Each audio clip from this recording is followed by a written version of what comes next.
From tornadoes to hurricanes, blizzards, and everything in between, you're listening to the Stormfront Freaks podcast. The Stormfront Freaks are former television meteorologist Mark Massaro, atmospheric science graduate and skywarn storm spotter Brady Harris, digital meteorologist and weather producer on the Weather Channel app Dina Knightley, former on-camera meteorologist at the Weather Channel Kim Cunningham, Emmy-winning storm chaser and photographer Chris Sanner, and I'm your announcer and Skywarn Network coordinator Mark Johnson. Now, here's the moderator of the Stormfront Freaks podcast, Skywarn storm spotter and chaser Phil Johnson. Hey, welcome to the most entertaining weather podcast on your listening and viewing device. Yes, this is the Stormfront Freaks podcast. If you are a first-time listener, thanks for stopping by. Be sure to check out our website, stormfrontfreaks.com, and check out the library of previous shows and famous guests from the weather industry that we've had up to this point. But tonight is episode 54, and we have been waiting anxiously for the show for months because we're joined by Fox News senior meteorologist Janice Dean from Fox and Friends. So welcome to Janice. We've also got a new lightning round to play tonight. We'll talk about how much personal information is too much or too little when sharing with our audience. And I always stick around for another episode of Mean Tweets and the best WX resources and weather fools of the season. But hey, before we get to Janice, I want to share some news with you. Check out all the latest weather-themed fashions and accessories at helicitydesigns.com. While you're there, check out the exclusive line of Stormfront Freaks podcast shirts, hats, and drinking containers, with certainly more to come. I'm actually wearing, I'm going to quick stand up. You guys can see this one. Yeah. Nice. There we go.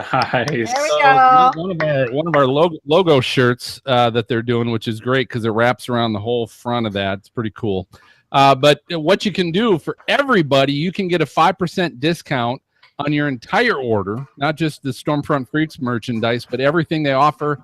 All you got to do is enter the code PODCAST, PODCAST at checkout. You can also check out the new hurricane collection they've got coming out. You can find it all at helicitydesigns.com. All right, it's always happy hour when we're recording. Tonight it's a little earlier, but it doesn't matter. It's always happy hour, right? So step up to the Stormfront Freaks bar. We always ask you guys to join us as long as you're not at work and you're not driving. I'm going to jump to Brady. Brady, what are you drinking tonight? All right. Well, I am drinking a white wine. I'm the wine guy, and this is from a region in France that I can't pronounce, and I'm not going to try. So it is very good. Your own private vineyard. My own private vineyard. Let's just call it that. WHINE?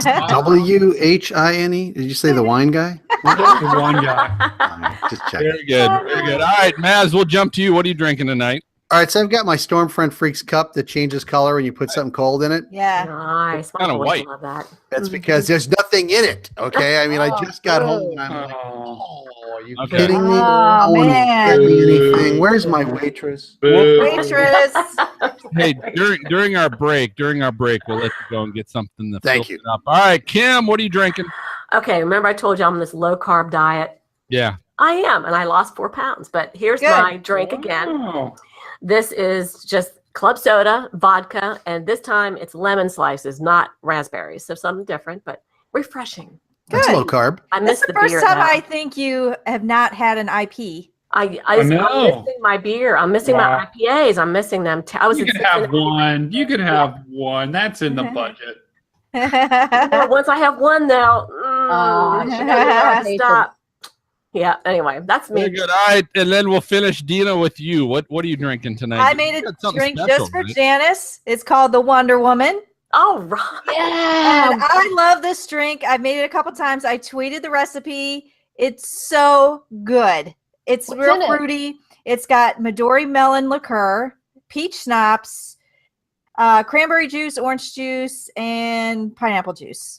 So it's real fruity, like you would drink it out at the beach, like you're on Love vacation. it. With an It umbrella. is so good. Yes. And it's great. I love this drink. I can drink it every day. Very good. All right, well, let's not waste any more time. Let's go ahead and get to our guest, our esteemed guest tonight. We've been waiting months for this because I'm usually scheduling our guests 2 to 3 months out in advance. And I will tell you this, Janice was one that we definitely had scheduled out in advance. But Kim, I'll turn it over to you. Okay. And, I'm very excited because Janice, I've admired you from afar. Aw. For me, I'm very excited to get a chance to meet you, sort of in digital world. But anyway, we're just so happy to have you here tonight. And Well, I know it's tough. I feel the same way about you, my dear, because, as weather people, I know myself before getting to Fox, I watched the Weather Channel all the time.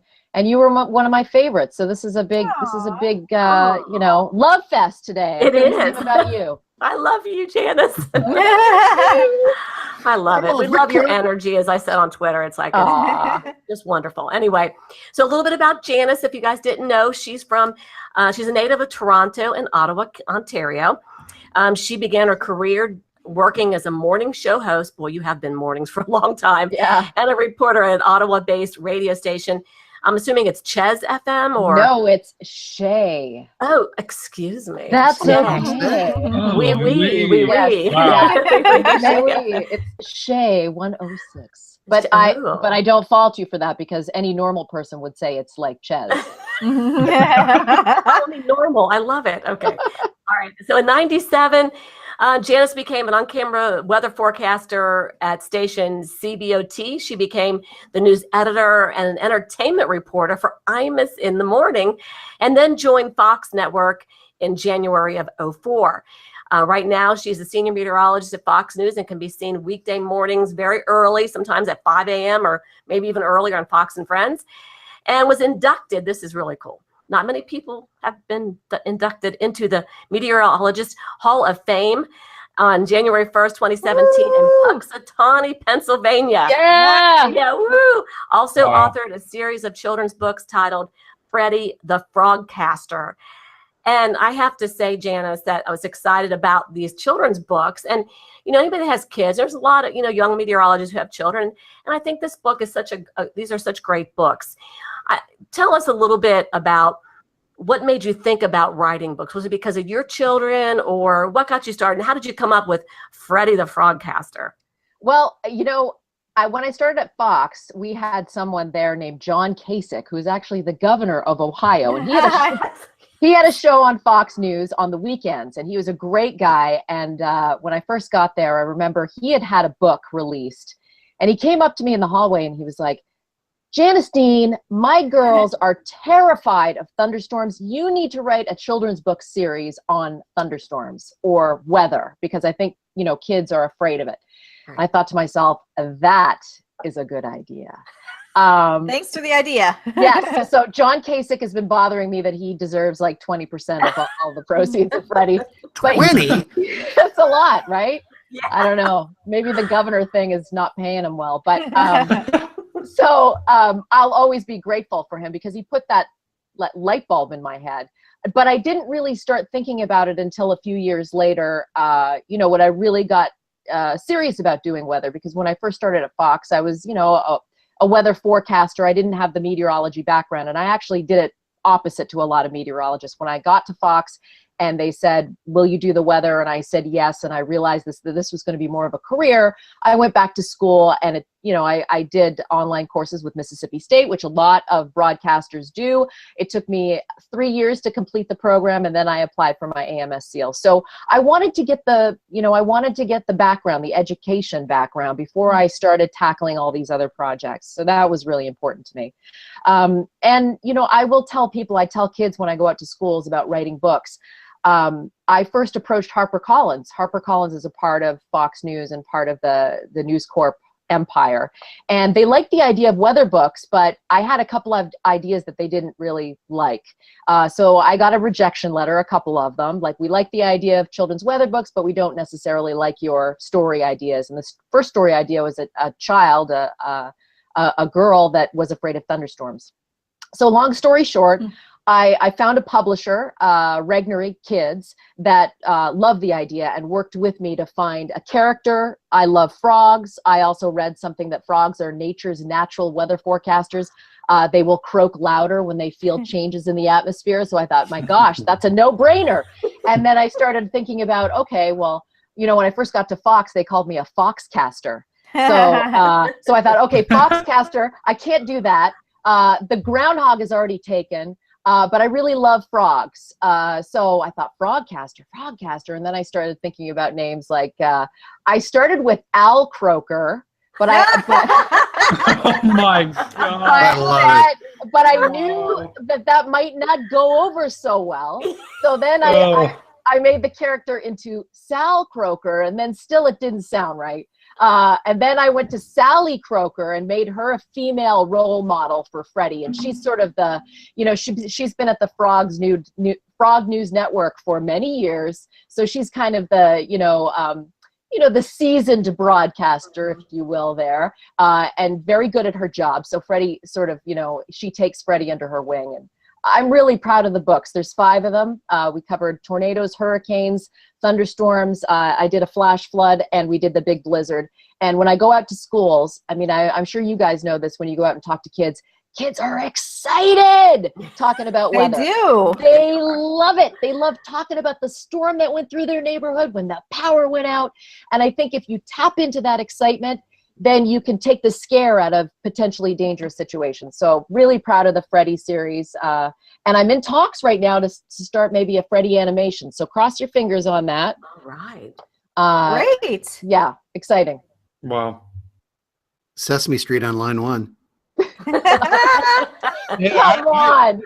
Listen. I won't lie, Janice. When I first reached out to you, it was because I saw you were doing that Freddie the Frogcaster book series. Yep. And I just thought that was a great idea. That was actually the first reason that I reached out to you. Oh, For that. love it.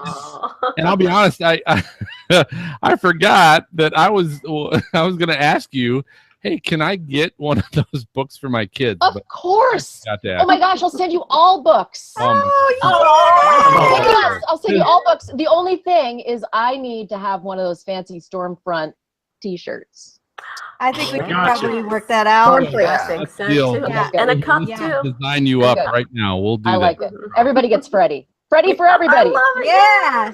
I love it. But All you're right, so right, Janice- like the kids really get into it. Once you I don't think my kids have ever really been afraid of weather because I've always talked to them about it since they were real little. Well, Yeah. I think that's the point too. If we didn't do what we do you think I wouldn't be able to explain why a tornado happens or what happens with a hurricane, the ingredients that you need, or why a thunderstorm happens. I think, parents who don't study weather, it's hard for them to really tell kids what happens in the atmosphere in a simplistic way, because you can get very technical and then you're like, what? So that's, what I wanted to balance at the back of the book. So there's the story that, that tells the story about Freddie and his weather adventures. But at the back of the book, I also have a glossary of real meteorological terms that if you really want to get into it with your kids, you can talk that's about the good. science That's behind good. it. Yeah.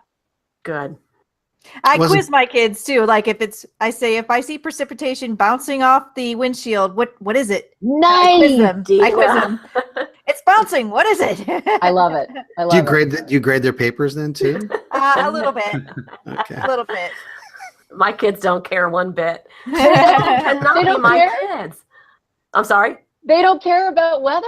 No interest at all. Zero. I've got 3 boys and they could care less. Wow. Wow. I don't even think they know I was on the Weather Channel. I really don't. Really?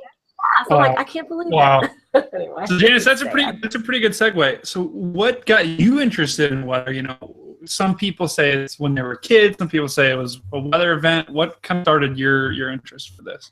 Listen, I've always been interested in weather. It's interesting that I kind of did it backwards, that I started with the sort of the journalism, the reporting, the classic rock DJ. I think all of those careers actually has led me to this moment. I feel like, I'm a better broadcaster and I'm better at, getting messages out there because of my background and what I did before doing weather. But going back, listen, I'm from Canada where ice storms shut our city down for weeks. We had a big ice storm in Ottawa in the 90s that I remember the National Guard had to come in, and it was all about it was neighbors helping neighbors. We didn't have power for many days, and I was fascinated by how do they know how this is going to happen, and how do you prepare for something like this? So I always had an interest in weather. My mom, it's funny, some people will say, what advice did your mom give you growing up? And I just always remember her saying, don't go out in freezing rain. Don't drive in freezing rain.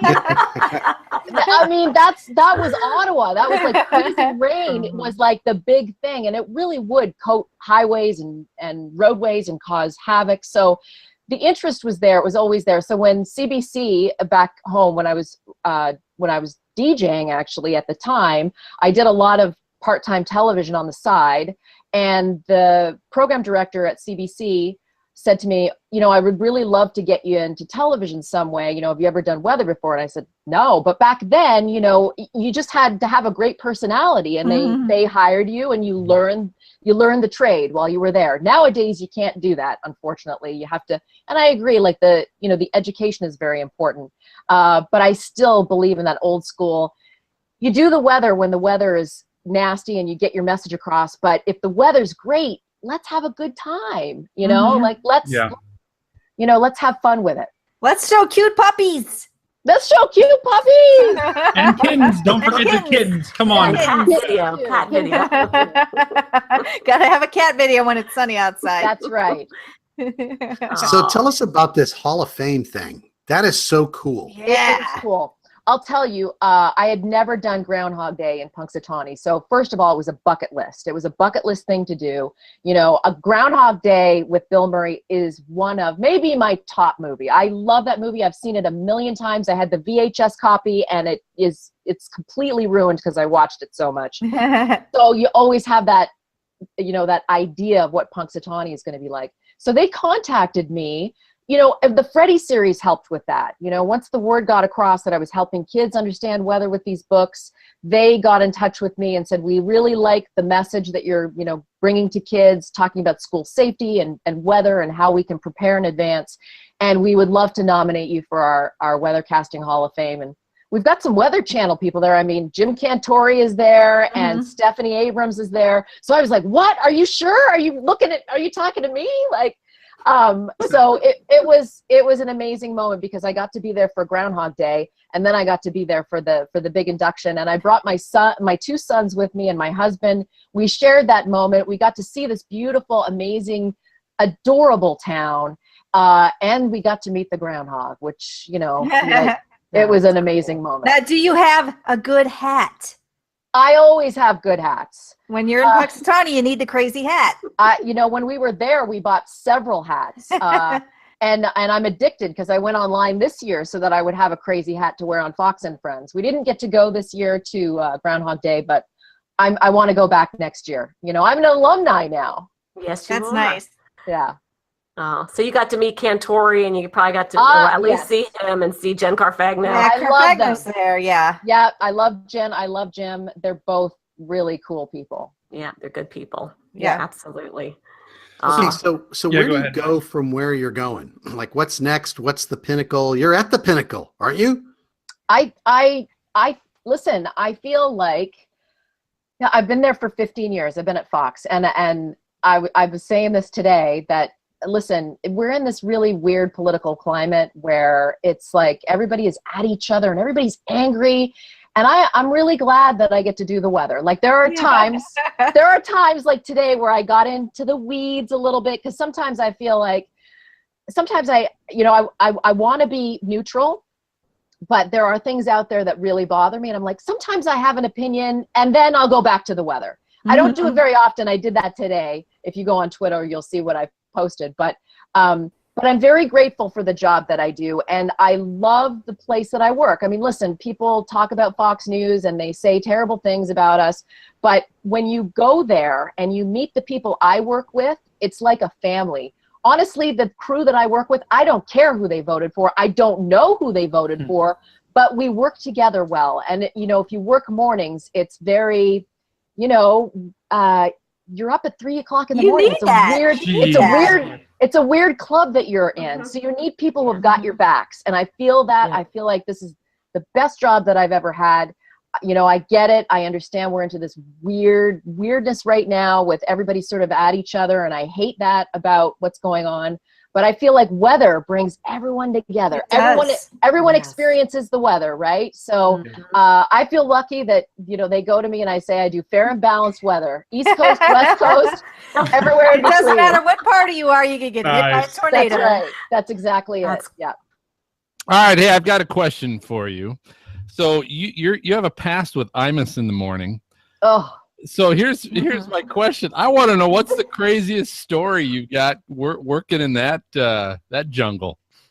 There's a lot of crazy stories, and I haven't talked about Imus a lot, but you know what? You've got an exclusive right now, okay? Because I haven't. Okay, nice. Are you ready? Are you ready? Okay, Yeah.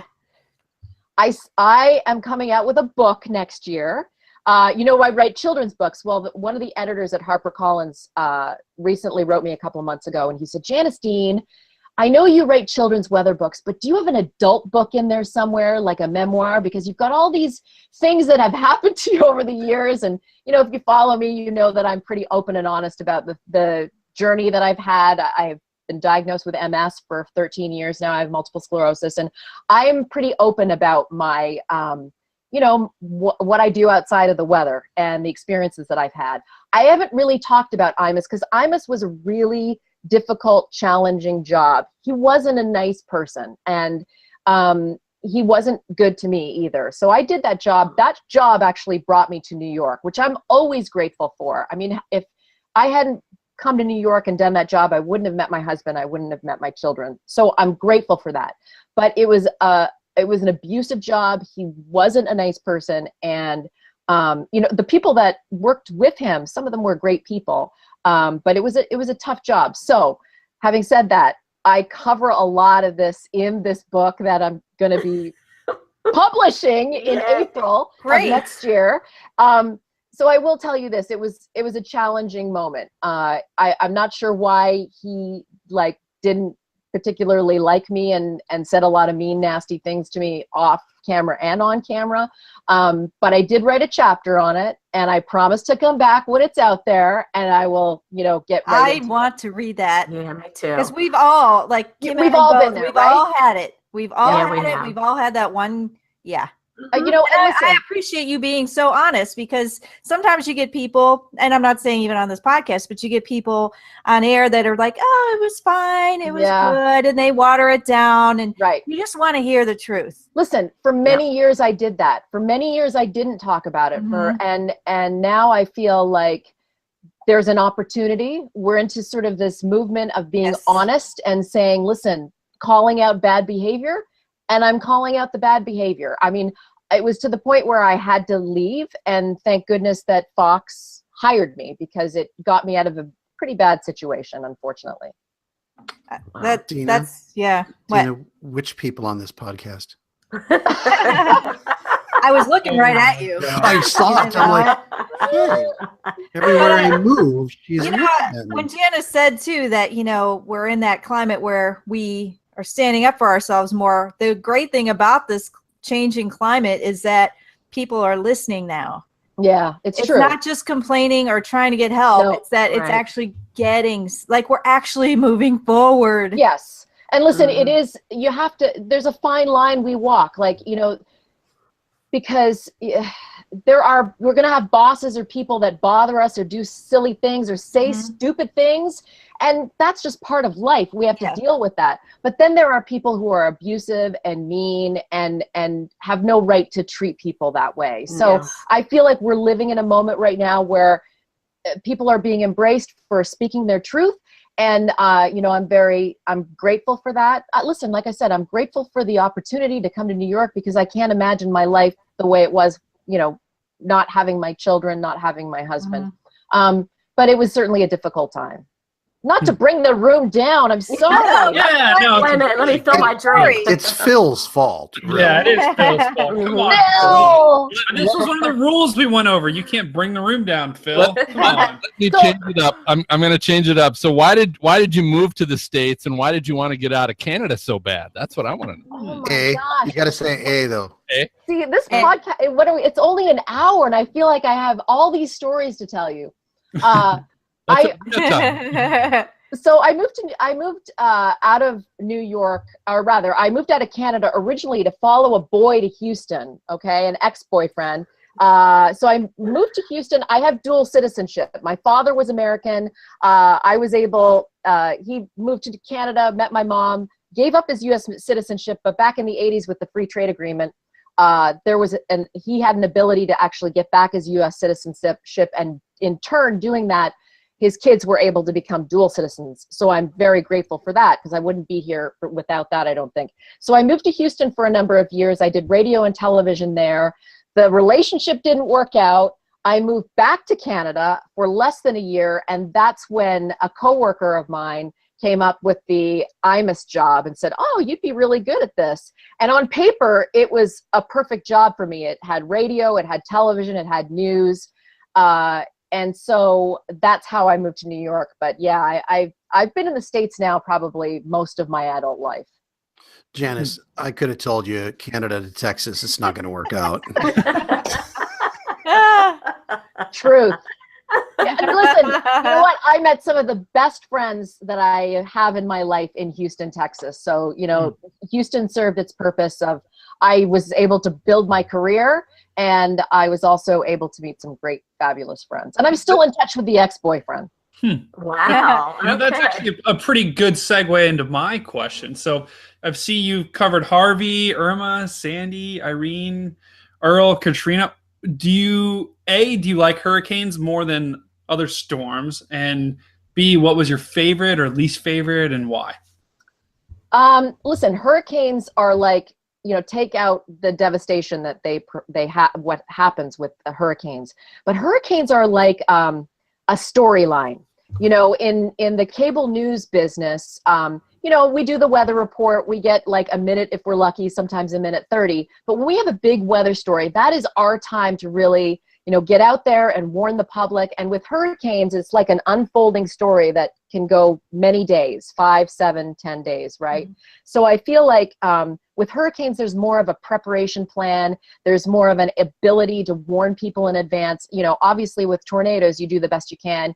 You know, you show them the area of concern. You make sure that they know what a watch or a warning looks like and what to do. But a hurricane really is sort of, you know, an unfolding event that the nation really wants to know about. So I find that with hurricanes, you know, there seems to be a little bit more of an interest. Not to say that other big weather phenomenons like blizzards and tornadoes don't take precedence. They do. They can be obviously very dangerous. But for me, the biggest storm I ever covered was Katrina.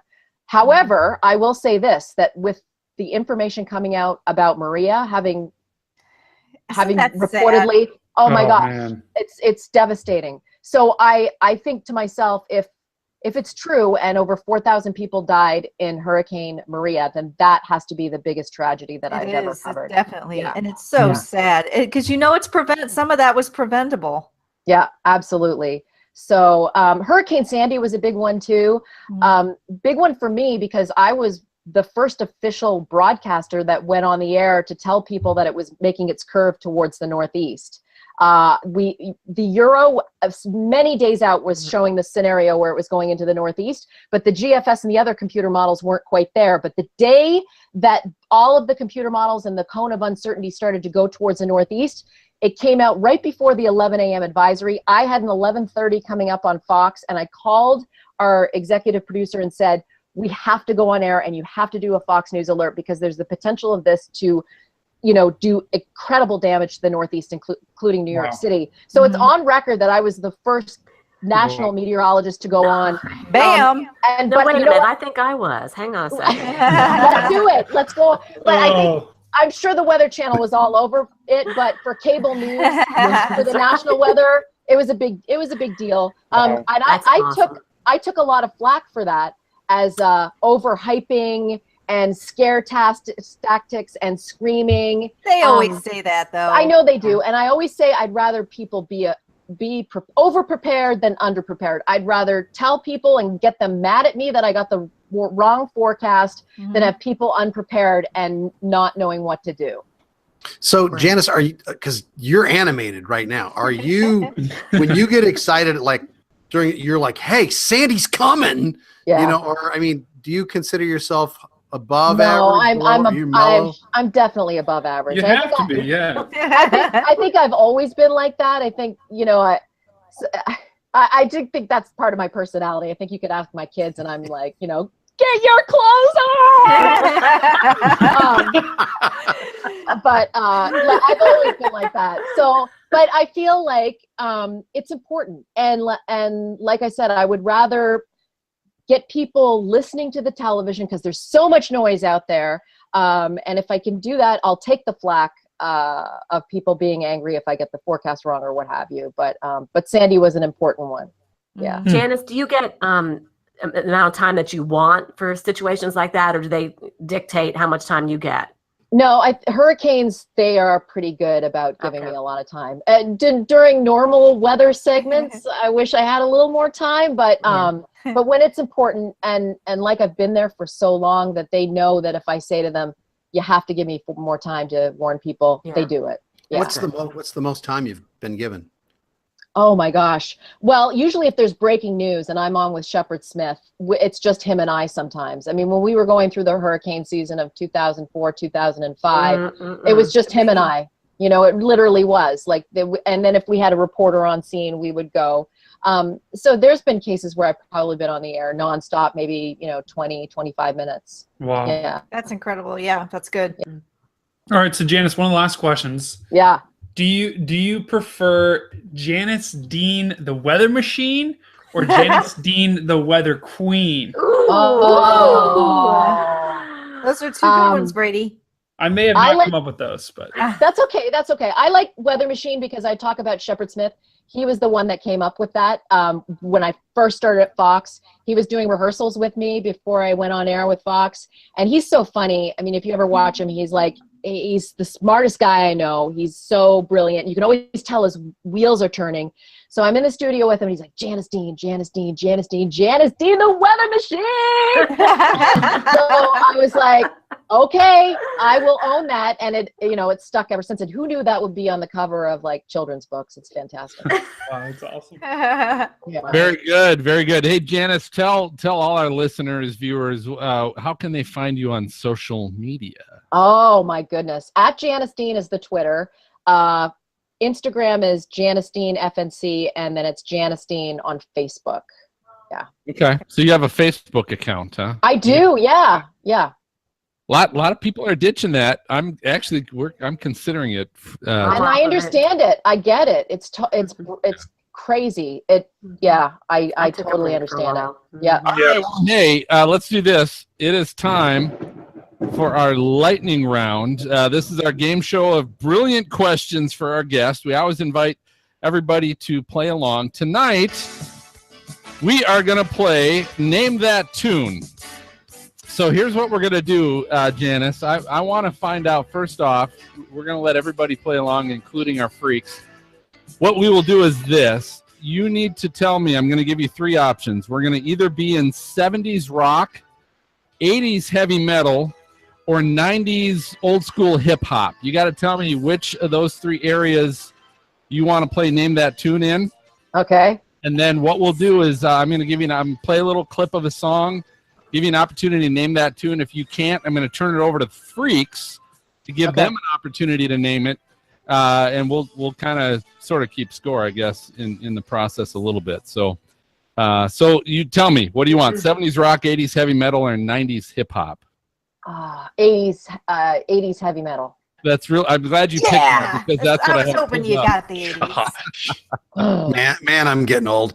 Brady's You like the hip hop? Brady wasn't born yet. I don't know. I mean, I was questionable with 90s hip hop. So Yeah. All right, so here we go. So I'm going to play a little clip of the beginning of a song. You got to tell me. You just tell me what's the. I'll give you this. You tell me either the band or the singer or the name of the song. I'll give you either one. You can take it. Sound good? Yeah. All right, so let's see. We'll start with this one first.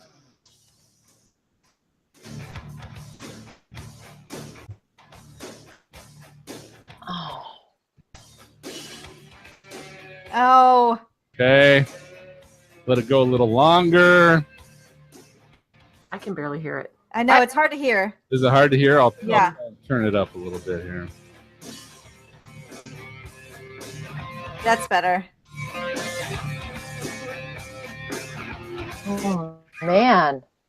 I don't know. You've stumped me. Oh, I know. Oh, I think I know You it. do you know, Kim? You're a big... All right, go. I'm going to give this to you, Janice. First off, name of the I song. don't know. Is it like... let's see. What does it sound like? It sounds like...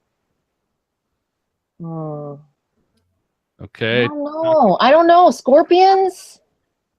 That would be Give her a hint. that would be a no. All right, turn it over to the freaks. What do you guys think? Oh, I got it. Can I give her a hint, or do I just guess? It's up to you guys. You get the points if you get it. Do it. It's Dr. Feelgood? That would be Dr. Feelgood. Oh! Yeah. Yes, true. Tina, I'm so proud, man. I'm telling you, the 80s. All right, here we go. Here's the next one, Janice. This is for you. Take a listen.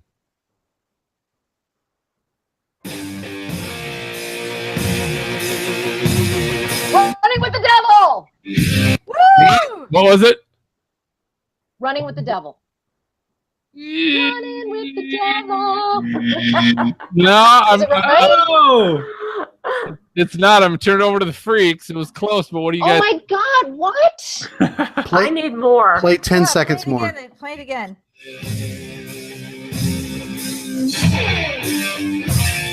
I know this too.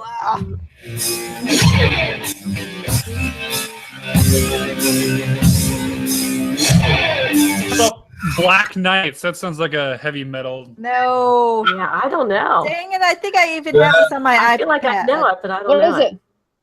I'm trying to remember. I thought you had it right, Janice. I know, running with the devil. One of my faves. Now, Oh, We're not gonna get it. Kim. Phil, just tell I us. don't know. That was "Shout at the Devil" by shout at the devil. Oh, she was so close. You're playing hairband music. This is not heavy metal. Well, God. yeah, a little bit. Okay. Listen, if I played real heavy metal, there would be very few people listening that would probably get it. Okay. Finding Well, out can I ask you something? here. Queen's All right. right, here we go. All right, Janice, we're back to you.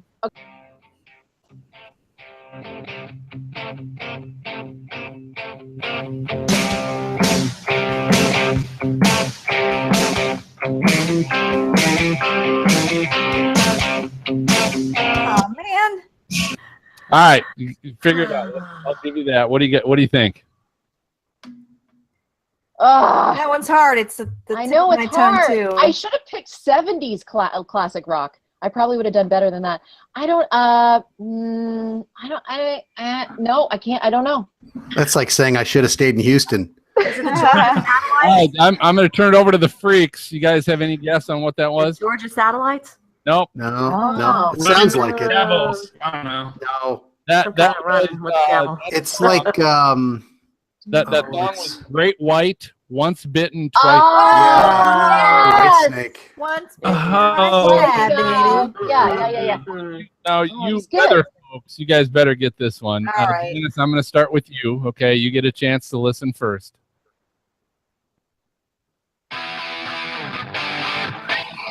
Got it. Rock you like a hurricane. Come on. You got that. So Rock You Like a Hurricane, Scorpions. All right, yes. Janice. All right, I'm going to pick a couple more. Let's see what we got here. Let's do. Do some of the Here's a 70s. good one. Here's a good Okay. one. Ready? Janice, back to you. Here we go. Yeah.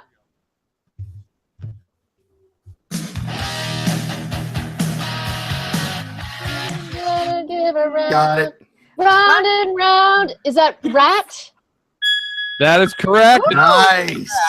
Rat, Round and Round. So very good. All And right, Janice. we're going to do one more. One more. Ready? Okay. Janice, back to you. Here we go. Okay.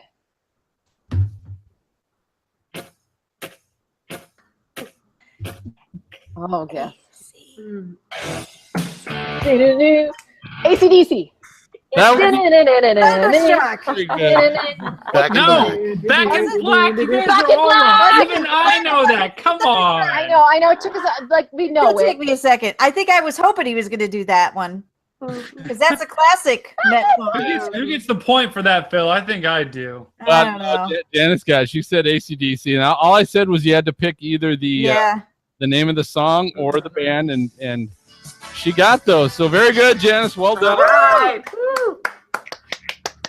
Yeah. Wait, this is where we're quiet. Remember, guys. I remember you guys. Oh yeah, we gotta be quiet.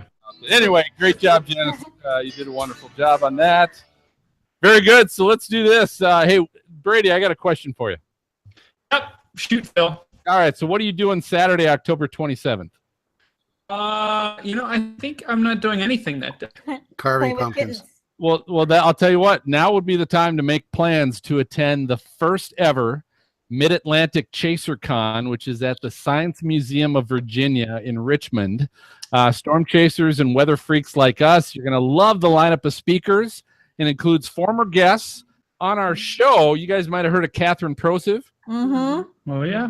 So she's going to be there. How about Ian Livingston? Oh, I love him. He's awesome. Yeah, he's been on our show, so he's going to be there as well. Lots of other local TV meteorologists and legendary storm chasers will be speaking. All you got to do is visit Mid-Atlantic Chaser Con. So Mid-Atlantic Chaser Con, all one big word, .com. Go there for more details. You can also register there. It's only $25. They don't allow walk-ups, so make sure you hurry and register before they sell out. Doing that right now, Phil. Question, is airfare included? 25, yeah. Oh, just drive. Flap your wings, buddy. No, it is not. All right, so we're going to take a short break. If you're listening to the audio podcast, you'll get to hear the Titan U Minute with Chris Sanner.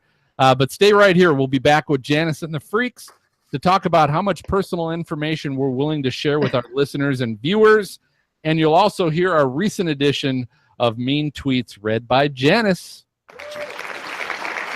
All right, so welcome back, everybody, to share or not to share. So in this age of social media, hundreds of TV channels, streaming networks, YouTube, and even podcasts, everyone wants to know everything about their favorite celebrity and sports star.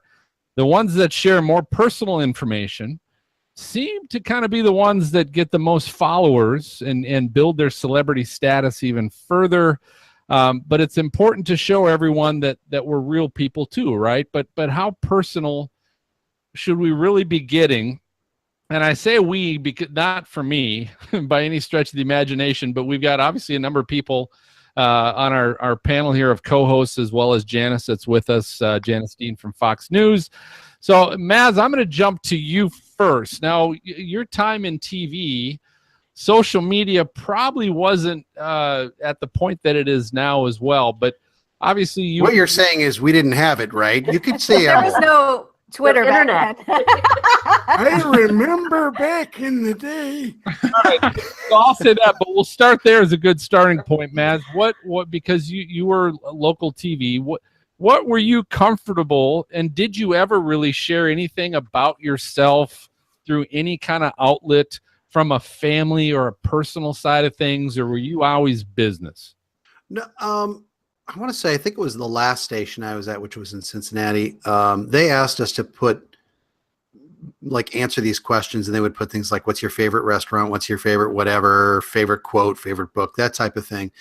And so what I found interesting was, because this is Cincinnati, I'll put a quote out there, and I will get phone calls from like Oklahoma City. And I'm like, how did you find that? But that's when I found that it was kind of interesting. But I will tell you that, plus when we realized that, I remember distinctly when the auditors for the city or counties were going to put information out there where you could find anybody. And we were all like, don't do it. Don't put that on the news. As an anchor, we were like, please don't do that. And they did. And it was one of those times in my head, I'm like, yeah, I think I'm going to wind down now. Cause people knew when I wasn't home. And you can find everything on the auditor site. You can find what your house looks like, what the layout is, all that stuff. And I was like, oh, time to get a home security system. And it was after that, I just, in my head, I was like, yeah, it's time to maybe think of something else, just because I love my family more than I love a career. So it was one of those type things where it kind of sounded neat. And then I realized, gosh, anybody anywhere could find your info. Listen, if I'm on Facebook, my birthday is not my birthday. None of that stuff is on there. You better believe it. I not only shred, I cut out the little bars and everything. So, Mads, I've got contacts. I've got all that information in my files. I'm Italian. I know where you live, buddy. So I am not a fan of sharing stuff like that, especially as Janice was talking about in this political climate. There's always half of the people who are going to be angry with you, and not just angry, But when I was in Rhode Island, I had a death threat. And it was because there were too many raindrops on the 7-day forecast. And they actually said, I know where he works, I know where he parks, I'm going to shoot him dead. And they didn't tell me for 2 days. Wow. And I'm like, what are you talking about? Because we had no fences or anything. It was just like a lawn and there's the station. And that's what it kind of started and snowballed in my head. I'm like, I got to find an exit strategy. What's it going to be? Mm-hmm. So sorry to bring everybody down on that note, but that's kind of what was in my head, you know? So Janice, so I'll segue to you a little bit, Janice, because you have been, I think, very open about, you know, your time with MS recently. I think it seems you've been open about I think it was when you started with Fox and you had some surgery and facial surgery that kept you out a bit, and you were very open about that. I guess what's your threshold? How do you feel that maybe can share this, maybe this I don't share? Yeah, listen, I think throughout my career, I've been somebody who's been pretty open and honest about things. For me, I feel like, okay, I'm doing a service, providing weather information, but I'm also somebody that people will look at. And I don't like the fact that we're kind of like, you look at people on TV and somehow you think that they're perfect, or they have no problems, or they don't have, you know, issues in their day-to-day thing, because they only see this sort of like fake facade. You know, I go in there and they put the hair and the makeup. That's not who I am. I don't look like that. So I always thought, you know, maybe I'm doing this for a greater purpose, I guess. And so when I was diagnosed with MS back in 2005, for a lot of time, a lot of coworkers and bosses actually said to me, you don't want to tell people. Don't tell people, don't tell the company, you know, it'll be a mark against you. They'll think that, you know, you're not going to be able to work at some point. I was lucky because Neil Cavuto, who works with me, also has MS. So he kind of, you know, was a trailblazer. He was still doing a television show. He had been diagnosed with MS. And I felt like if he can do this and he can be open, honest, and all I wanted to do was find more people that were doing okay with the illness. That's all I wanted to do. I read a ton of books from people who were diagnosed. So I thought to myself, I want to be that person for somebody. If someone's diagnosed with a chronic illness, be it MS or whatever, maybe I can be somebody that they look at and be like, oh, you know, she seems to be doing okay. Because that's what I wanted to see when I was diagnosed. So that's why I wanted to do that. The facial thing, so that's every day, unfortunately, in this crazy business that we're in.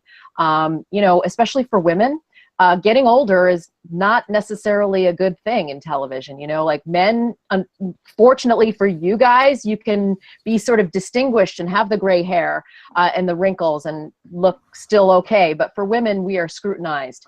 And so I thought I was doing something that was like non-invasive. I did this sort of, you know, this laser thing with my neck, and it gave me like facial palsy.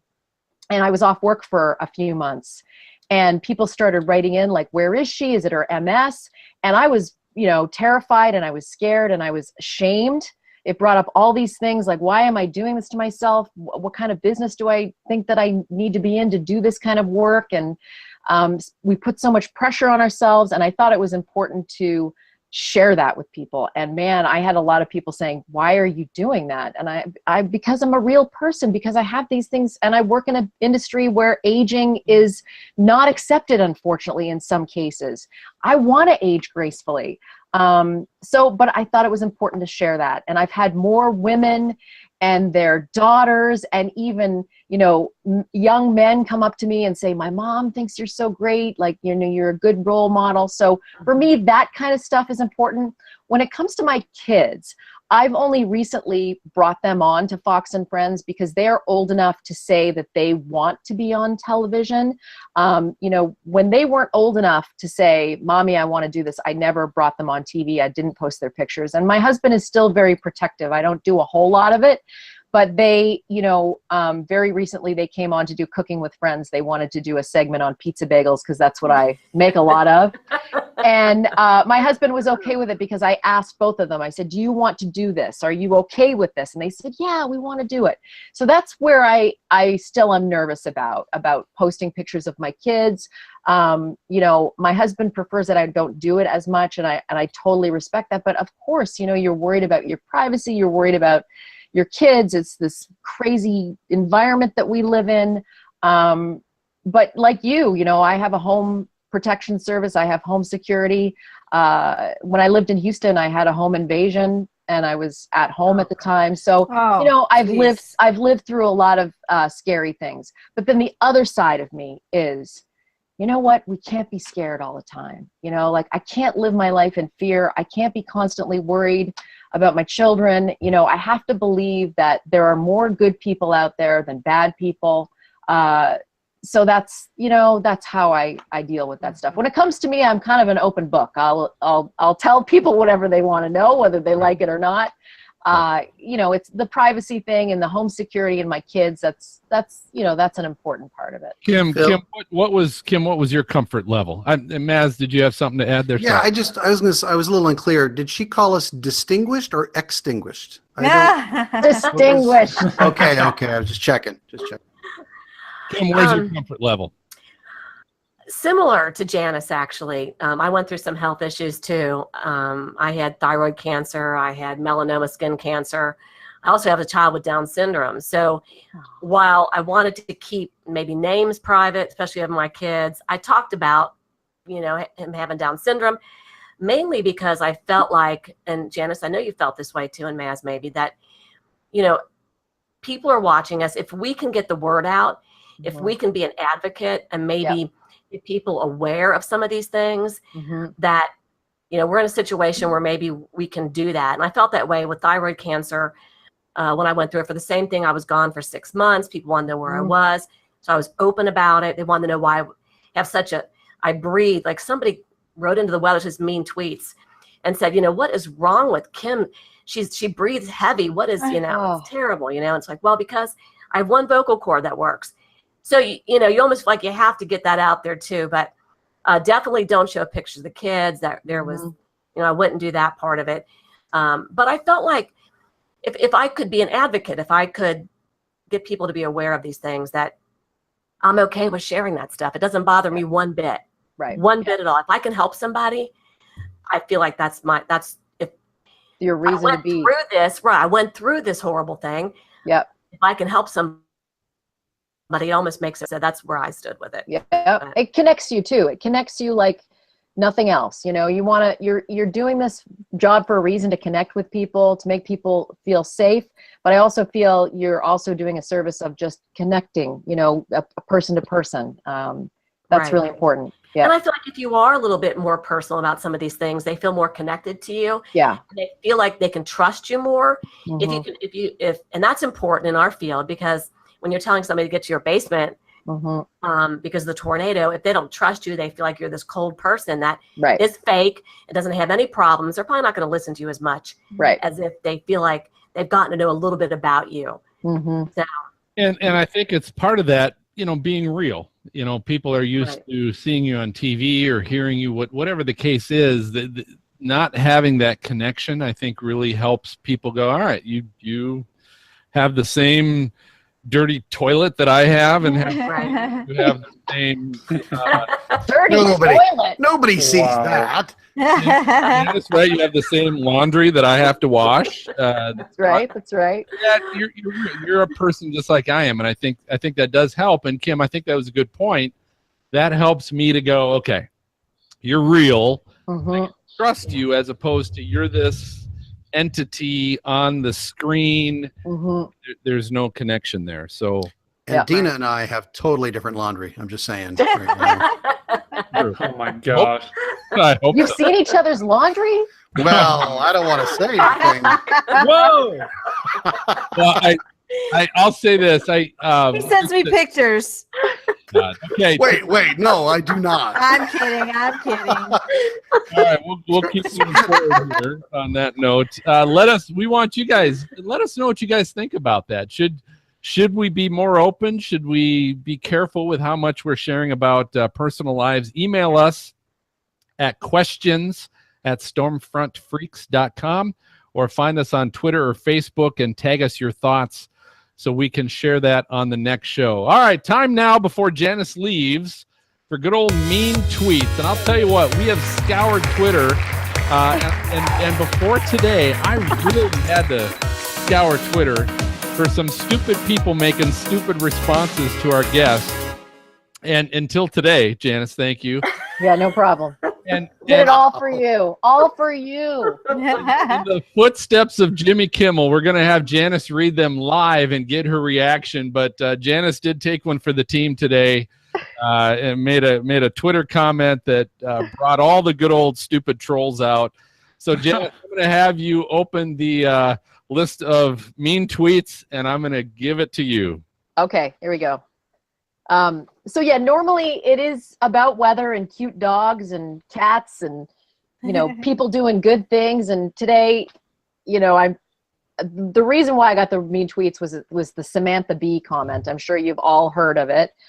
She made a terrible comment last night about the president's daughter. And listen, I understand both sides. I understand why people don't like him, and I understand why people like him, and I understand the Roseanne stuff. But today, that word that she used on television really bothered me. So I went out and I called it out. And I got some great tweets and I got some mean tweets. So here we go. And some of those are included today. And just so you know, any of those kind of words we will beep out. Okay. I won't say them. Okay. First one is from Rick. It says, "Oh God, now the Fox weather lady is chiming in on the Parkland shooting. What's next? The Fox cameraman?" I know. It's okay. Listen, that's another thing we struggle with is we're real people that have opinions on things. Yeah. And I try not to. I would say 80% of my Twitter feed is weather related and cute stuff and good news stories and feel good stuff. But occasionally I will comment on things that bother me as a mom. How can you not? How can you not? We're around that all the time. Yeah. Right. They're basically saying their opinion. Yeah, it's ridiculous. Oh, the trolls out there. It's crazy. Okay, so here we go. This is number 2. Geez, even the weather bunnies on FUX news, spelled like GNews, are brainwashed. Okay, that's wow. Weather bunnies. Oh, Yeah. How old is that? Yeah, the weather bunny thing. Yeah. Nobody says weather bunnies anymore. Get some new material. Yeah. Okay, so here we go. Oh, this is a good one. "Hey, Janice Dean, shut up about your opinion and tell me if it's gonna rain." Yeah. Wow. Yeah. Cats and dogs on their house. I know. It's actually not bad, comparatively speaking. Here we go. Here's the good one here. This one's Mr. McNasty Pants. So that already says a lot right there. Yeah. It does. I don't think there's a face on the Mr. McNasty. Of course there isn't. Probably not. Okay, so it says, Janice Dean, shut the F up, you dumb, this rhymes with squat, ditch pig. Wow. The Trumps are trash and you're no better than them. So, Oh my God. Yes. You didn't even say anything about that. You literally just called out someone who made a terrible statement. Oh, that's just. I know, but it's it's the climate we live in right now. It's social media, unfortunately, for good and bad. Yeah. It really brings out the worst in human beings, I think. I'll say this. Mr. McNasty Pants is still online trying to find a spouse. Shut up, Mr. McNasty Pants. Mr. McNasty Pants. Okay, so this is the final one. It says, all right, this is fair. "I'm sorry, Janice, but I can't watch you anymore. The hand motions, the scene stealing, always stealing the spotlight. I have to change the channel when you're on. I don't turn back to Fox and Friends. When is Maria Molina coming back?" So, unfortunately, I do get that. I love Maria. Maria actually worked with us at Fox, and she went to go get her doctorate in meteorology. So she's doing some awesome work. But I get that, and I will say to people, look, that's who I am, and if you don't like it, you can change the channel. Right, that's right. fine. No one's changing to the chair. Plus, with you it get a on. minute 30. Come on, you've got to be animated for that. You've got to be excited. That's right. That's right. Why people feel like they can say that, or they have the need to say that to you? You know what? I don't know. You know, It would be More courage. It would be way more fun then to take a camera and go to their house with a bunch of people and be like, so this is, you thought you were anonymous. That's right. Mr. McNasty Pants. no, hey, Janice, funny as ever. Great job on that, by the way. I will say this. You know, obviously we adore you like all your other fans do. It was almost impossible to find mean tweets. Oh, Oh, I believe that. For every one mean tweet, there was 100 people saying, Aw. you're such an inspiration, and I love your smile, and you're great, and all that good stuff. So, Yeah. but it's always funny to just I love it. I mean, Well- listen, you have to have a thick skin. They tell you that. I don't really have a thick skin, unfortunately, after all these years. But you have to kind of take it in stride that I am fortunate that for the most part, people are nice on social media. right. And there's always going to be the Mr. McNasty Pants. of That's the right. That's right. Anyway, so Shut up, great Mr. job on that. Thanks for having some fun. We're going to take our final break. You can refill your drink. When we come back, it's time to share our favorite WX resources, and more people are actually getting their names on the Weather Fools Walk of Shame.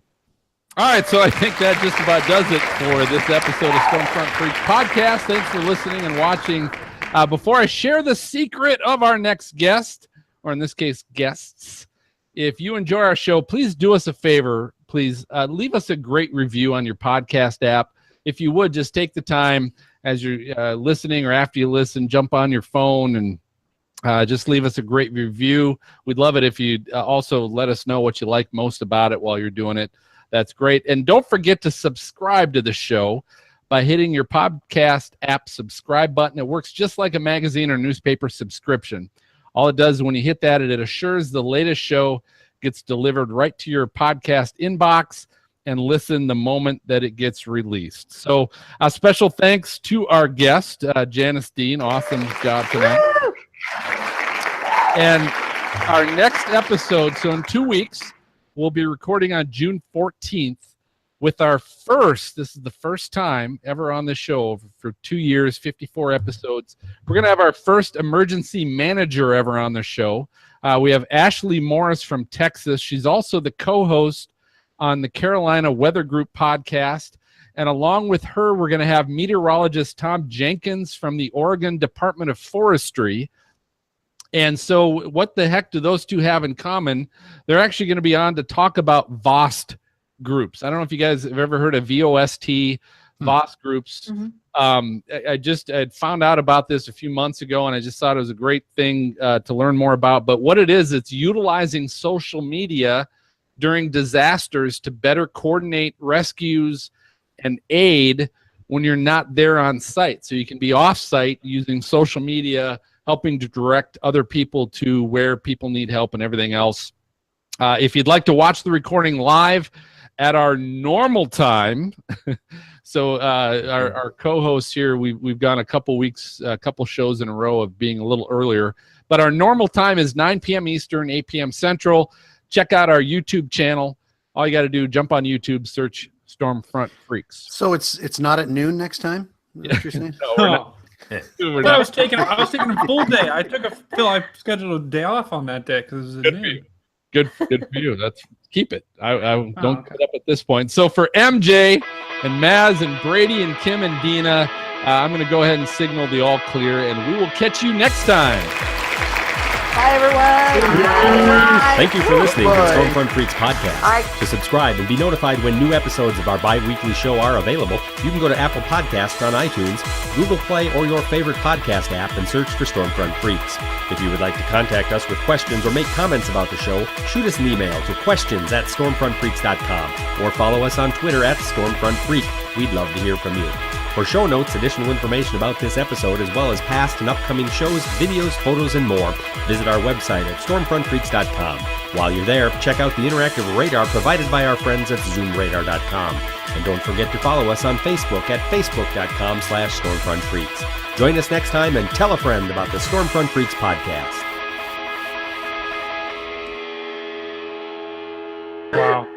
But what I want to share with you is the artist. This was in a newspaper. This is the artist rendering of the 1955 Blackwell F5 tornado. So I'm going to quick share this with everybody so that you can see what this actually looked like, and you can tell me what you think in the left-hand picture. Oh, jeez, oh, man. What the hell does that look like?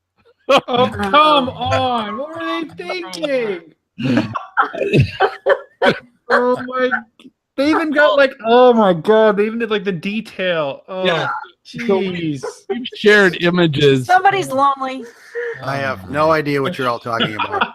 We've shared images of things in the past, whether it's a funnel cloud, whether it's a SPC warning area, whatever it might be, that obviously looks like a certain phallic image. But I'll tell you this, what caught my attention was like, why is someone drawing a picture of a penis in a 1955? And it's got something yeah, at Dina, the bottom. I'll tell you, it's got the pubic hair, it's got everything. It's even got measurements on there too. Come on, man. It does say brilliant. Come on. It does have measurements. I'll tell you though, if you had a 150-yard, Yeah. Oh my God.